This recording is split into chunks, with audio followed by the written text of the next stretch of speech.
السلام عليكم ورحمة الله وبركاته. بصوا بقى يا ولاد، بصوا الوصفة دي تحفة جدا جدا. اشربيها.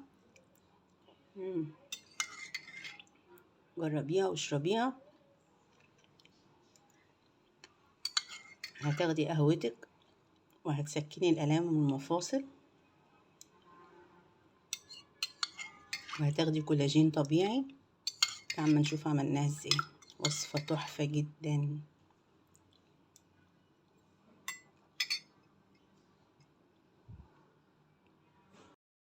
السلام عليكم ورحمة الله وبركاته. ازيكم يا حبايب قلبي، عاملين ايه؟ يا رب كده تكونوا بخير. فيديو خفيف كده وظريف ولطيف وحلو قوي، وبجد هتستفادي منه جدا جدا. بصي يا ستي، انا هشرب النهارده فنجان القهوه بتاعي. تمام. اعمليه زي ما انتي بتحبي، اعمليه مسكر مش مسكر، زي ما انتي بتحبي تعمليه اعمليه. تمام، هي دي مش مشكلتنا. المهم في فايده هتاخديها، كولاجين طبيعي. يعني لو عندك ألم في المفاصل، الكعان، الركب، أي حاجة من دي، هتقدري إن انتي يعني مجرد ما هتمشي شوية على تناول القهوة دي هتديكي نتيجة حلوة أوي أوي لآلام المفاصل، سواء كعان أو ركب أو أي حاجة في جسمك بتوجعك. تمام. طب ازاي وفنجان القهوة يعمل كل ده؟ خليكي معايا وهنشوف هنعمل ايه تاني مع فنجان القهوة الجميل الحلو ده. لو انت بتشربيه الصبح براحتك خالص، بتشربيه اخر النهار برضو براحتك خالص، دي حاجة ترجع لك انت. تمام كده. ادي فنجان القهوة بتاعنا.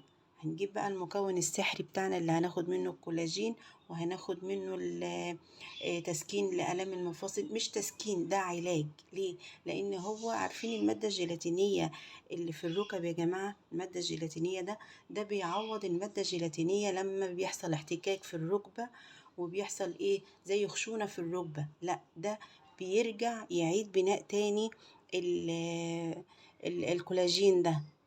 بجد، دي حقيقة. تمام. هنشوف المكون بتاعنا ايه وهنشوف هنعمل ايه.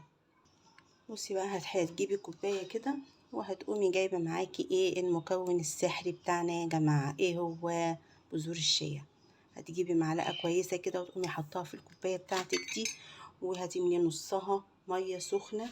تمام، مش شرط تكون بتغلي، سخنة بس.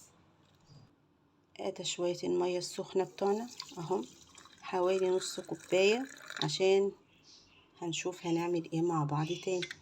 يا دوبك 5 دقايق هتقلبي تقليبة كده، تقليبة والتانية هتبصي تلاقي المادة الهلامية طلعت من ايه، من المكون السحري ده يا جماعة. بجد بجد دي حقيقة وبدون اي حلفان.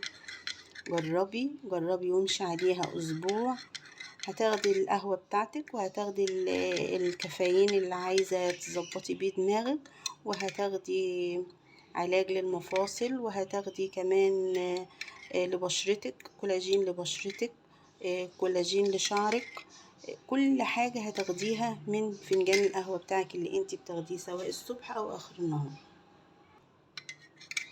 تمام كده. انا مستنية بس حوالي، هفصل طبعا عشان استنى 5 دقايق، عشان ايه، المادة الهلامية تطلع من المكون ده، وابدأ اصب عليها القهوة ونشوف هنعمل ايه. بصوا هي بدأت كمان اهي. بصي بقى كده خلاص اهو. كده هنبدأ نعمل ايه بقى، هنبدأ نجيب القهوة بتاعتنا. طبعا مش لازم القهوة تكون بوش مش بوش، مش هتفرق خالص خالص. هنقوم نازلين بالقهوة بتاعتنا كده، هنصفيها من التنوة دي. تمام.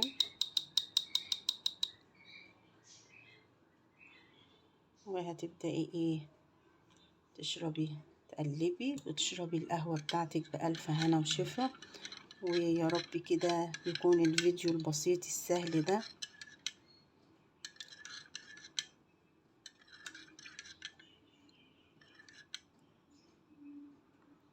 يعجبك، وجربي الوصفة، مش هتندمي ابدا ان انتي جربتيها.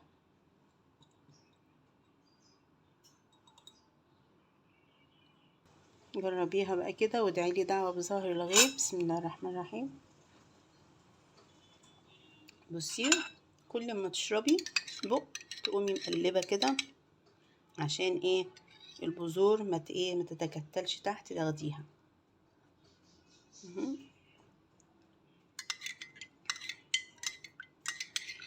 عشان تاخدي البذور دي ما بتترميش، دي بتتشرب. تمام، واحنا صفينا القهوة اوريدي، مفيش مشكلة.